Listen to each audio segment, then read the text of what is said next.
ಅಣ್ಣ ನಿಮ್ಮ ಶಾಪಲ್ಲಿ ಏನಾದರೂ ಕೆಲಸ ಇದೆನಾ? ಶಾಪ್ನಾಗ ಕೆಲಸ ಮಾಡೋದು ಕೂಡ ಇಲ್ಲ. ತಮ್ಮ ಚೆನ್ನಾಗಿ ಕೆಲಸ ಮಾಡ್ತೀಯಾ? ಹ್ಞೂ ಅಣ್ಣ ಮಾಡ್ತೀನಿ.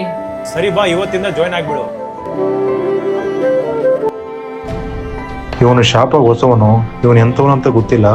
ಒಂದು ಕೆಲಸ ಮಾಡೋಣ, ಇವನ ನಿಜಾಯಿತಿನ ಪರೀಕ್ಷೆ ಮಾಡೋಣ. ಏ ತಮ್ಮ, ಸ್ವಲ್ಪ ಹೊರಗಡೆ ಕೆಲಸ ಐತೆ, ಹೋಗ್ಬರ್ತೀನಿ. ಆ ಚೌರಿ ಸ್ವಲ್ಪ ಅಂಗಡಿ ನೋಡ್ಕೊ. ಹಾಂ ಸರಿ ಅಣ್ಣ.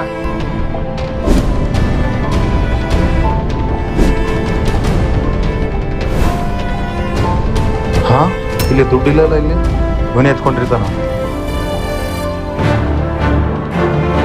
ಏನಾಗಿದೆ ಅಣ್ಣ, ಅಷ್ಟು ಸೀರಿಯಸ್ ಅಲ್ಲಿದ್ದೀರಿ? ಇವನು ಸಿಗ್ಬೇಕು, ಇವಾಗ ಮಾಡ್ತೀನಿ ನಿಮಗೆ. ಏನಿಲ್ಲ, ಏನಾದರೂ ವ್ಯಾಪಾರ ಆಯ್ತಾ? ಹಾಂ ಆಗಿದೆ ಅಣ್ಣ.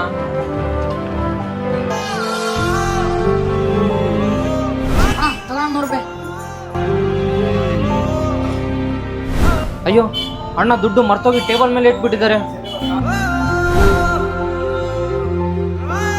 ಅಯ್ಯೋ, ನಾನೇ ಅವಸರ ಬಿದ್ದು ತಪ್ಪು ತಿಳ್ಕೊಂಡೆ. ನನ್ನ ಶಾಪಿಗೆ ಒಳ್ಳೆ ಹುಡುಗ ಸಿಕ್ಕಿದ್ದಾನೆ. ಈ ವಿಡಿಯೋ ನಿಮಗೆ ಇಷ್ಟ ಆದರೆ ಒಂದು ಲೈಕ್ ಮಾಡಿ, ಫಾಲೋ ಮಾಡಿ. Thank you. ಈ ವಿಡಿಯೋ ಇಷ್ಟ ಆಗಿದ್ರೆ ಸಬ್ಸ್ಕ್ರೈಬ್ ಮಾಡ್ಕೊಳ್ಳಿ. Thank you.